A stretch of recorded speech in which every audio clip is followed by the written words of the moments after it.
I want to talk to you about change, about why we resist change. But let me do it this way. If you have your phone in front of you, or maybe a computer where you have access to a keyboard, have a look at a keyboard. The top line of the keyboard spells QWERTY, Q-W-E-R-T-Y, and we call these QWERTY keyboards. I wonder if you've ever thought why the keys on a QWERTY keyboard are in that order. I suppose if you thought about it, most people would think that they were put there by clever engineers who decided that this was the best way to put the keys on a keyboard to make us most efficient. Well, in fact, you'd be wrong. It's almost exactly the opposite. You see, these keyboards come from the early typewriters. And the early typewriters had pins that would flick out whenever you pressed a button and type on a page. And if you typed too quickly, those pins would become jammed. And so engineers actually worked on the typewriter to take the keyboard and make it the slowest possible keyboard so that you can't type quickly and the pins wouldn't get jammed. Now, if you're a touch typer, you might be thinking, hang on, this isn't a slow keyboard. Well, put your fingers on the keyboard and see if I'm right.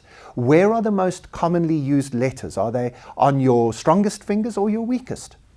They're on your weakest. And what about combinations of letters in the English language? Say LY or ST or AE or OU.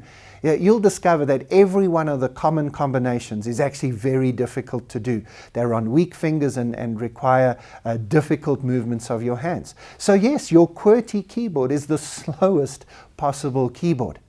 So please tell me why, if you are using one of the most powerful man-made devices, literally a supercomputer in the palm of your hand, why are you still using the slowest possible keyboard? There are no pins to get stuck now. Surely we can choose faster keyboards. And in fact, you can. If you go into your phone and you go to Settings, General, and then down to the keyboard setting. That's right, Settings, General, and down to your keyboard setting, you will discover that you have options. You can change the keyboard. Now, obviously not on your laptop computer or on your BlackBerry that has a built-in keyboard, but on any of your smartphones, you can choose from literally hundreds of different keyboard options. Alphabetical order, you can actually customize completely to put the keys wherever you want to. And there are scientists who have done the investigation to work out fast keyboards. If you're a one-finger typer, then there's a keyboard for you. If you're a thumb typer, left-handed or right-handed, there are different keyboards that have been designed. So here's my question very simply. Why haven't you done that? And the answer, well, there's a few answers, I suppose. The first answer might have been, I didn't know. Now remember, I started this video by saying I want to talk to you about change and about the future and why we resist change. So actually, I'm not really talking about the keyboard. It's just an analogy, but the answers are important. So I asked you, why didn't you use a new keyboard? You said, I didn't know about it. That's one of the reasons why we don't change. That's one of the reasons why we don't engage with the future, is because we just don't know. That's not really a great excuse, is it, as we sit here in the 21st century? You need to put yourself in a position where you can know. What are you reading? What blogs are you looking at? How are you using social media? Is it all just pictures of breakfast, celebrities, and cat videos? Or are you using it to connect with world experts and to think about future trends? So I didn't know. Make sure you know. But now that you do know about the keyboard, are you going to change? Choose a new keyboard? Well, some of you might still answer no. And your reason there might be because it's going to take too much effort. You've learnt the old keyboard, the QWERTY keyboard, and you don't really want to take the time to change.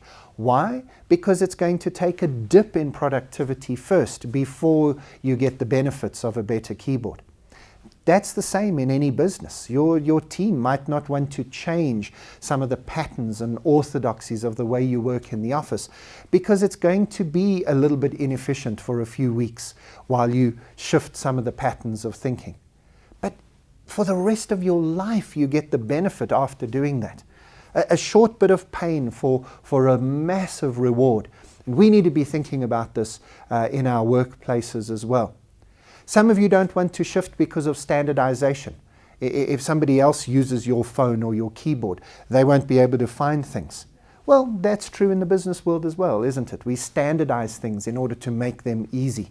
Our HR practices are very standard practices. We don't customize things for people, but that's really not a valid excuse. In this new world of work that we find ourselves in, we have the ability to customize, to create markets of one individual. And we really should be doing that if we want to be successful in the future. So a QWERTY keyboard, a simple analogy, but hopefully one that gets you thinking about change and gets you excited to try to change and to bring a better future about for yourself and your team. QWERTY keyboards, maybe we should be leaving them in the past.